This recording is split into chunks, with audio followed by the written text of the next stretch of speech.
Денес, за жал, имаме рекорден број на пожари, на отворени шумски пожари. Досега регистриравме најмалку 54 вакви пожари.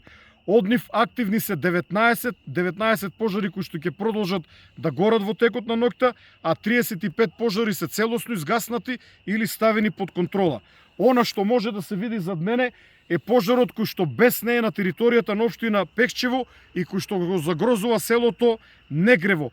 Се прават силни напори од земја да биде воспоставена контрола врз огнот, за да не се дозволи негово ширење во насока на селото Негрево и во насока на Пекчево.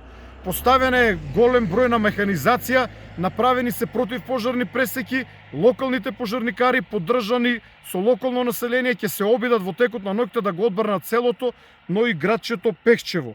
Покрај овој сериозен пожар имаме и на територијата на Куманово, кој што загрозува куќи од селото Живине, иако имаме убедување дека селото ќе биде успешно одбрането во текот на ноќтот. Во Кратовско село Татумир исто така постои опасност по куќите, се прават напори селото да биде одбрането од пламените јазици. На територијата на Свети Николе пламените јазици се закануваат на селото Долно Ѓурганци, каде што пожарот беснее веќе втори ден. Тоа е пожарот кој што вчера започна во селото Орел, кој што потоа продолжи до Немањици, направи круг, сега се движи во насока на Куманово. Исто така тежок пожар имаме на територијата на општина Брод, кој што трае со денови и кој што се уште представува закана за селата Тажево и Брезница, кои што во текот на вчерашниот ден се евакуирани вкупно 9 лица од овие две села. На прво место внимаваме да не бидат загрозени човечки животи. Затоа ги повикувам сите жители кои што живеат во вакви осамени села, села од разбиен тип, села кои што се стари и запустени села, во кои што има по неколку куќи, во кои што живеат луѓе, доколку забележат дека на територијата на нивната општина или кон нивното село се движи голем пожар на отворено, навремено да се евакуират, затоа што животот и здравјето секогаш треба да бидат на прво место.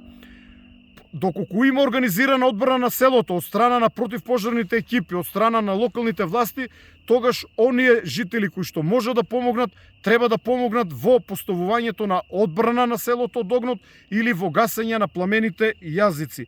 За жал, и утре не очекува ветрови ден, и утре не очекува голем број на пожари. Сите пожари се разгоруваат најчесто околу пладне и веднаш после пладне. Во текот на ноќта истите ја намалуваат својата моќ, некои од нив и во наводници заспиват, односно загаснуваат, но со покачувањето на дневните температури истите се разгоруваат повторно и представуваат закана за населението. Сега одовде се упатувам директно на пожарот кај Пекчево. Се надевам дека овие Пекчево како и селото Негрево ќе бидат успешно заштитени во текот на ноќта.